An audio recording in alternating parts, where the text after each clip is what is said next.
Hello student, आज आमे जानिबा भारतर फांसी दंड विषय रे किछि गुरुत्वपूर्ण प्रश्न जहाँ समस्ते निहाती जानिबा दरकार।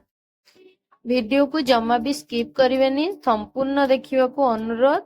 स्किप कले किछि भी प्रश्न जानि परिवेनी। ता पूर्वरु चैनल रे जदि नुआ अछंती चैनल को सब्सक्राइब करी पाखर थिबा बेल आइकन को प्रेस करंतु।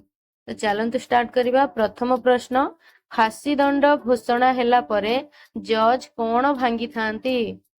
टाइम स्टार्ट होची। तो सठिक उत्तरटी हेउची कलमर मुन्न भांगी थांती। परवर्ती प्रश्न, दोषी को फांसी दंड केउ रसी रे दिया जाई थाए? तो सठिक उत्तरटी हेउची मनिला नामक रसी रे। परवर्ती प्रश्न, भारत रे फांसी दंडादेश को किए क्षमा करि परिबे? भारत रे फांसी दंडादेश को केवल राष्ट्रपति क्षमा करि परिबे। परवर्ती प्रश्न, दोषी को फांसी रे केते केते समय पर्यंत झुला जाए? दोषी को फांसी रे 10 मिनिट पर्यंत झुला जाए। परवर्ती प्रश्न, भारत रे काहाकू फांसी दंड दिया जाई पारिबो नाही? भारत रे काहाकू फांसी दंड दिया जाई पारिबो नाही। तो सठिक उत्तरटी हेउची गर्भवती महिला ओ नाबालक। परवर्ती प्रश्न, भारत रे फांसी दंडादेशर समय केते? भारत रे फांसी दंडादेशर समय हेउची सकाळ 4:30।